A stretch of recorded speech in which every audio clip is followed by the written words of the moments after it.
ஆண்டின் பொதுக்காலம் 16வது வாரம் வியாழக்கிழமை.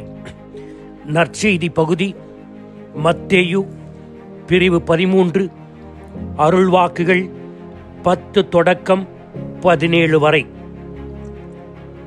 வசனம் 16. உங்கள் கண்களோ பேறு பெற்றவை, ஏனெனில் அவை காண்கின்றன.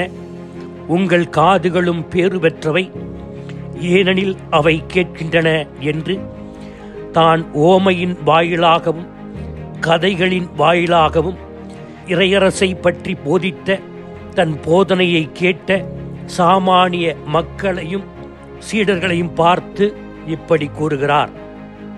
கடவுள் நமக்கு ஏன் 2 காதுகளையும் 1 வாயையும் மட்டும் கொடுத்தார்?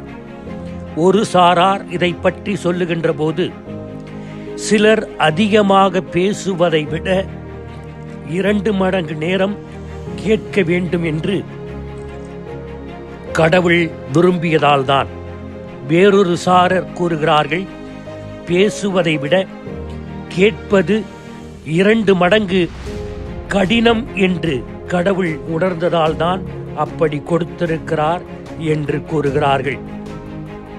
இயேசு ஏன் சாதாரண மக்களிடம் ஓமைகளில் பேசுகிறார்? ஆனால் அதே சமயத்தில் ஓமையில் மறைந்திருக்கின்ற அர்த்தங்களை தாங்கள் தனியாக இருக்கும் வேளையில் தங்களுக்கு ஏன் விளக்குகிறார் என்பதை அறிய திருத்தூதர்கள் அவரிடம் இந்த கேள்வியை கேட்கிறார்கள். இயேசு 2 காரணங்களை முன்வைக்கிறார். 1. தங்களை அறிவாளிகள் என்று கருதி கர்வமும் அதிகமும் கொண்டு வாழுகின்ற பரிசேயர்களும் மறைநூல் அறிஞர்களும் கடவுளின் வார்த்தையை தங்கள் இதயத்தில் வைத்து தியானிக்க இடம் கொடுக்கவில்லை. அதனால்தான் இயேசு இன்று எசையாவினுடைய இறைவாக்கை மேற்கோள் காட்டுகிறார். நீங்கள் உங்கள் காதால் தொடர்ந்து கேட்டும் கருத்தில் கொள்வதில்லை, உங்கள் கண்களால் பார்த்து கொண்டே இருந்து உணர்வதில்லை. இம்மக்களின் நெஞ்சம் கொழுத்து போய்விட்டது, காதும் மந்தமாகிவிட்டது. இவர்கள் தம் கண்களை மூடிக்கொண்டார்கள். எனவே கண்களால் காணாமலும் காதால் கேளாமலும் உள்ளத்தால் உணராமலும் மனம் மாறாமலும் இருக்கிறார்கள் என்று இவர்களை பற்றித்தான் இயேசு கூறுகிறார்.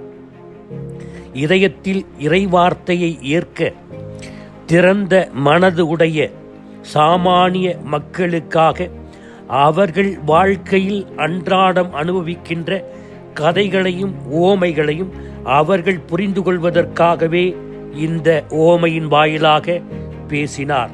2.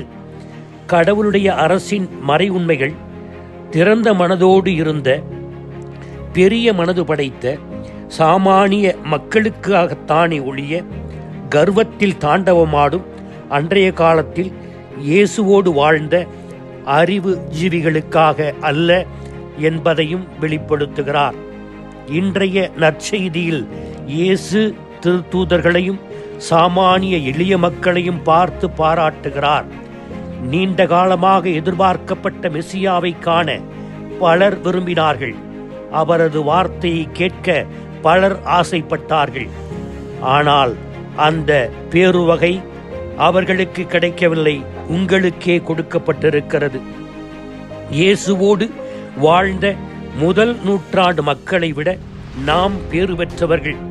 ஏனென்றால் இயேசுவினுடைய போதனைகளை எழுத்து வடிவில் திருச்சபை தூய ஆவியானவர் ஏவுதலால் நமக்கு கொடுத்திருக்கிறது. எனவே மிகப்பெரிய பொக்கிஷம். அதனை நாம் வாசிக்க வேண்டும், அதனை நாம் கேட்க வேண்டும். எனவே விவிலியத்தினுடைய பொக்கிஷத்தில் இருக்கின்ற ஒவ்வொரு அர்த்தத்தையும் நாம் உள்வாங்கி நம்முடைய ஆன்மீக வாழ்வில் நன்றாக இன்னும் வளர வேண்டும். நற்கருணை நாதரோடு நாம் எப்பொழுதும் உறவு கொண்டிருக்க வேண்டும். அவர் எப்போதும் நமக்காகவே வீற்றிருக்கிறார். 3. இறைவேண்டலின் போது நம்மோடு கடவுள் இருக்கிறார். எங்கே 2-3 பேர் கூடியிருக்கிறார்களோ அங்கே நான் இருக்கிறேன் என்று சொல்லுகிறார். எனவே திறந்த இதயத்தோடும் திறந்த மனதோடும் விவிலியத்தை வாசிப்போம், திருச்சபை வழியில், திருச்சபையின் துணையில் ஆன்மீக வாழ்வில் முன்னேறுவோம். ஆமீன்.